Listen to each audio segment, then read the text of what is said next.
Hey, what's going on everybody? It's ETA Prime back here again. Today we're going to be taking a look at the Velztorm Ferrux pre-built gaming PC, and it's definitely been a little while since I've taken a look at any pre-builts, and I do know there's a lot of people out there that just don't want to get into it and would rather buy a pre-built, and I've been seeing quite a lot from Velztorm recently, so I figured I'd go ahead and get my hands on one and just see how this thing performs. We're going to check out build quality, thermals, and everything like that. Get right into it. With these pre-builds, we do get a bag full of all the accessories that came along with all of the parts used in this system here. Everything's bagged up really nicely. We've got our Wi-Fi antennas, a couple extra cables here and there, power cable. Got all of manuals for all of the parts used with this Velztorm build. This box came packaged inside of another larger box full of foam, so yeah, I mean, it looks like they've got this thing packed up really nicely. They do have the foam insert here to keep everything in place. We'll go ahead and pull this off. It's just going to keep that GPU from bouncing around during shipping, and yeah, nothing's broken. That's definitely a good sign.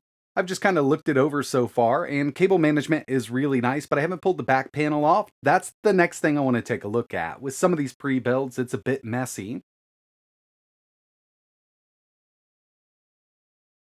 And it's actually looking pretty good. They've got everything zip tied really nicely. Cable management here is great. Not seeing any twist ties in here.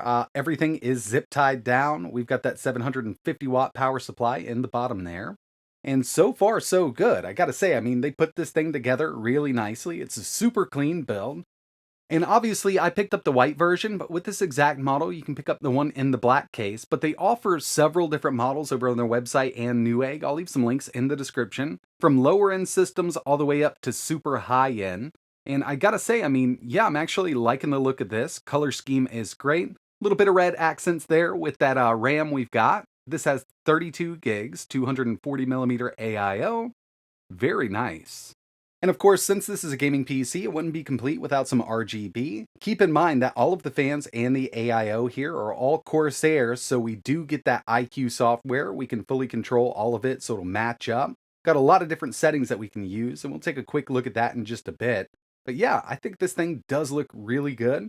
Usually, I'm not a big fan of RGB, but right now I don't have it going super flashy with all kinds of different colors. I think it looks good, just adds a little bit of lighting inside of that case, and with the side panel on, it really does kind of set it off.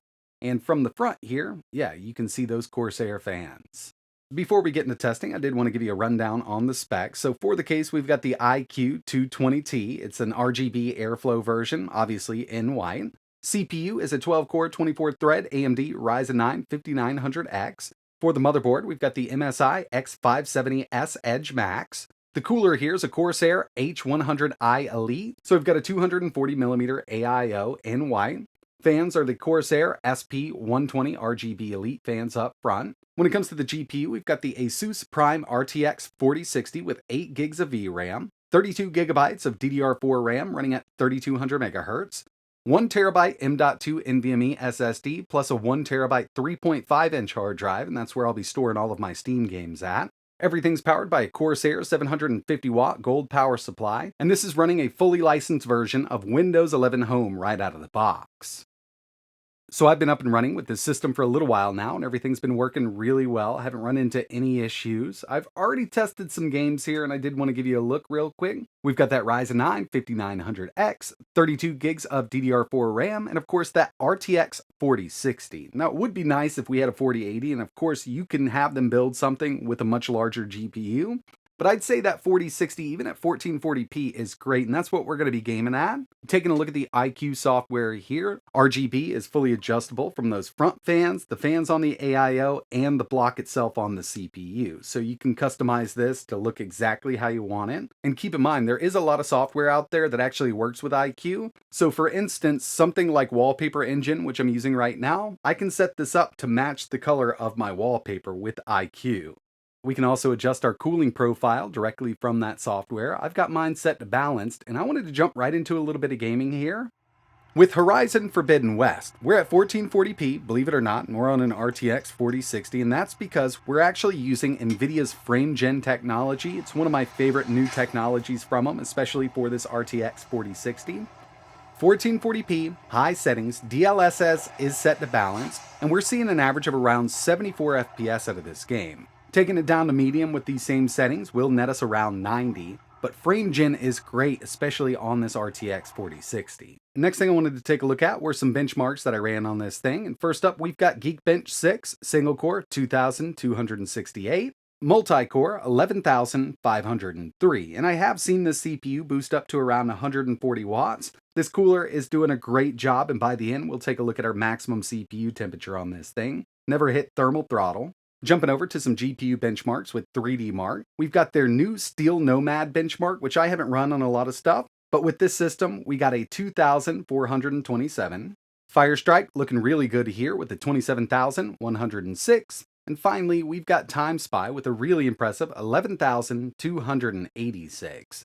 So yeah, with this build, we've definitely got a system that can perform, and I do want to show you some more gameplay here. I've also run a few game benchmarks. I'm just going to move over to my game capture to make it a bit easier on everybody.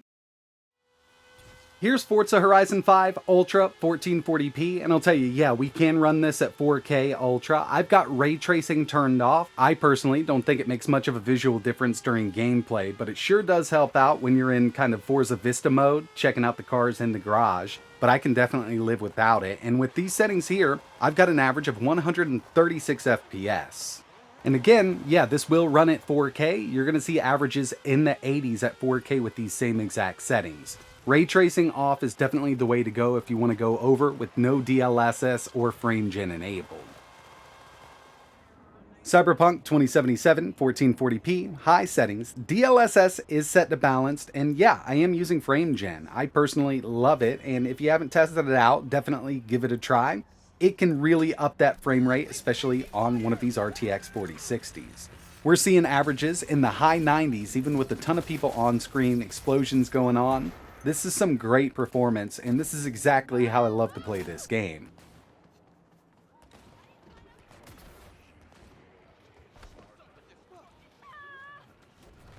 Next up, using the built-in benchmark for Call of Duty Modern Warfare 3 1440p, Ultra, DLSS, balanced, and we do have access to frame gen with this game and the latest updates. I would probably suggest going in and tweaking these settings just a little bit, but I'm at that Ultra preset, and by the end, we had a pretty high average of 115 FPS. Our 1% lows were 50 though, so I'd say instead of Ultra, running this at high, and you're going to be over that 60 mark throughout. And that's really if you want to play at 1440p, taking it down to 1080, it's not going to be an issue at Ultra. And finally, I ran the built-in benchmark for Red Dead 2. We're at 1440p Ultra, and with that slider, we're right there in the middle. So it is Ultra with high settings, but you know, it does come up as an Ultra preset. And if you've tried this game maxed out on any system, you know how hard it can be on basically anything. At the end of this, we had a minimum of 35, maximum of 133, but an average of 103. So it's perfectly playable at the settings I'm using here. Now I wanted to talk about temps here, and like I mentioned, that Ryzen 9 5900X can reach close to 150 watts in this system, and we've got that 240mm AIO. It can definitely handle itself, and through all of my testing, I was in balanced cooling mode through the iCUE software. You could take this up to high or extreme, but it's going to get a bit loud. At balanced, it's a pretty quiet system. And through all of my testing, I have hardware info running in the background, which is going to give us that minimum CPU temp and maximum CPU temp. I also ran Cinebench R23 just to stress that CPU out as much as possible. My testing in that balanced cooling mode, our average gaming CPU temp was only 64 degrees Celsius. The maximum overall CPU temperature that I recorded with hardware info, even after running Cinebench, was only 73 degrees Celsius. And that GPU was relatively cool throughout. Highest temp I saw while testing anything at all was 60 degrees Celsius.